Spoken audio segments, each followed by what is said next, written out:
एकदम रसभरीत, आंबट गोड, एकदम इन्स्टंट बनणारं लिंबाचं लोणचं. हॅलो फ्रेंड्स, यज्ञकर्म फूड्समध्ये आपल्या सर्वांचं मनपूर्वक स्वागत. आज आपण बनवणार आहोत आंबट गोड, एकदम चटपटीत असं लिंबाचं लोणचं. हे लोणचं खाण्यासाठी आपल्याला लिंबू मुरण्याचीही वाट पाहावी लागणार नाही व वर्षभर हे लोणचं अजिबात खराबही होत नाही. लोणचं बनवण्यासाठी या ठिकाणी मी 7 लिंबू घेतलेले आहेत. वजनी प्रमाणात म्हणाल तर ही 300 ग्राम लिंबू आहेत. या ठिकाणी मी 300 ग्राम लिंबासाठी घेतलेली आहे 200 ग्राम साखर. साखरेचं प्रमाण तुम्ही तुमच्या आवडीनुसार थोडंसं कमी जास्त करू शकता. लोणचं बनवण्यासाठी आपल्याला अशी छान एकदम पिवळ्या रंगाची लिंब पाहून घ्यायची आहेत.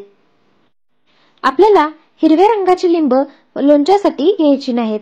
पिवळ्या रंगाच्या लिंबामध्ये रस खूप जास्त असतो, त्यामुळं आपलं लोणचं जास्त दिवस टिकतं आणि चवही छान लागते. त्यामुळे आपल्याला अशी छान पिवळ्या रंगाची लिंब लोणचं बनवण्यासाठी घ्यायची आहेत. आता आपण लिंबाच्या लोणच्यासाठी लागणारा मसाला बनवून घेऊ. मसाला बनवण्यासाठी या ठिकाणी मी घेतलेली आहे 1 टीस्पून सौंफ, 1 टीस्पून जिरे, 1 टीस्पून मेथी दाणे, 2 लवंग व 4 काळी मिरी. आता आपण हे सर्व मसाले थोडेसे रोस्ट करून घेऊ. आपल्याला हे मसाले खूप जास्त भाजायचे नाहीत. मसाल्यांचा सुगंध यायला सुरुवात झाली की आपल्याला गॅस बंद करायचा आहे. अगदी मिनिटभर परतलं की या मसाल्यांचा छान सुगंध यायला लागतो.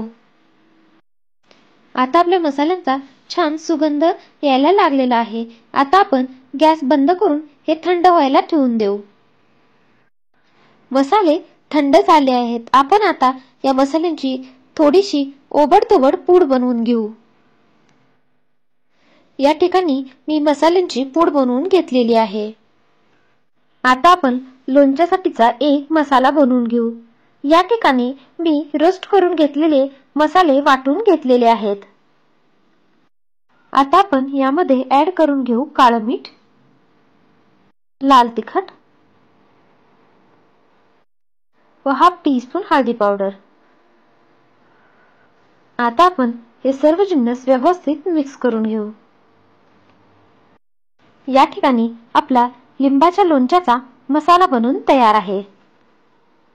या ठिकाणी मी सर्व लिंबू कट करून एका लिंबाच्या 8 फोडी बनवून घेतलेल्या आहेत व लिंबामधल्या जितक्या शक्य असतील तितक्या सर्व बिया मी या ठिकाणी काढून घेतलेल्या आहेत. लोणचं बनवण्यासाठी या ठिकाणी मी गॅसवरती एक कढई ठेवून घेतलेली आहे.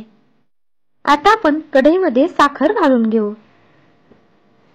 आता आपल्याला या साखरेमध्ये कट करून घेतलेल्या लिंबाच्या फोडी घालून घ्यायच्या आहेत.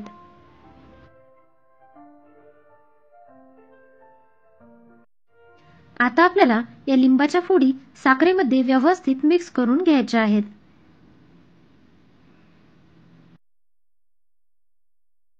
आपल्याला लिंबू मिक्स करून झाल्यानंतर हे शिजवून घ्यायचं आहे.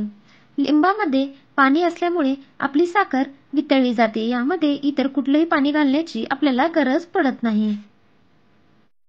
येथे तुम्ही पाहू शकता आपली साखर पूर्णपणे वितळली गेली आहे. आपल्याला हे मिश्रण अजून 5 ते 7 मिनिट शिजवून घ्यायचं आहे.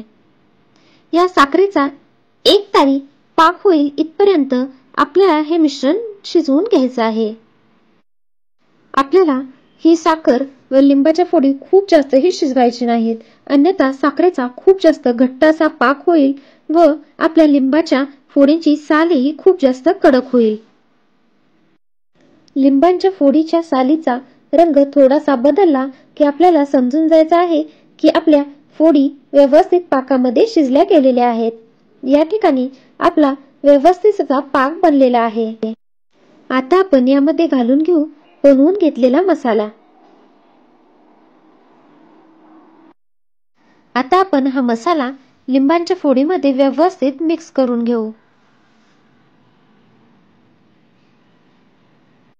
मसाला मिक्स करून झाल्यानंतर आपल्याला मिनिटभरात लगेचच गॅस बंद करून घ्यायचा आहे.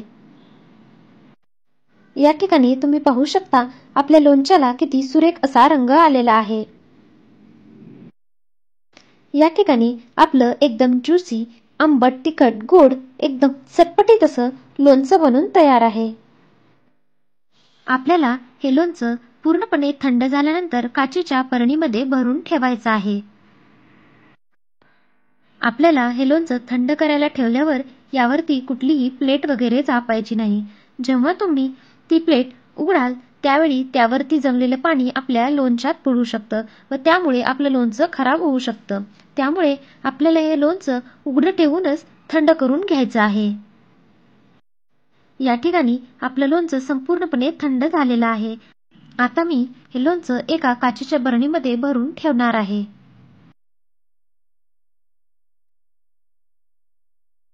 या ठिकाणी मी एका काचेच्या बरणीमध्ये लोणचं भरून ठेवलेलं आहे। तुम्ही काचेच्या किंवा प्लास्टिकच्या बरणीमध्ये लोणचं भरून ठेवू शकता। येथे तुम्ही पाहू शकता आपल्या लोणच्याला किती सुरेख असा रंग आलेला आहे। तुम्हाला ही रेसिपी कशी वाटली हे कमेंटमध्ये नक्की कळवा।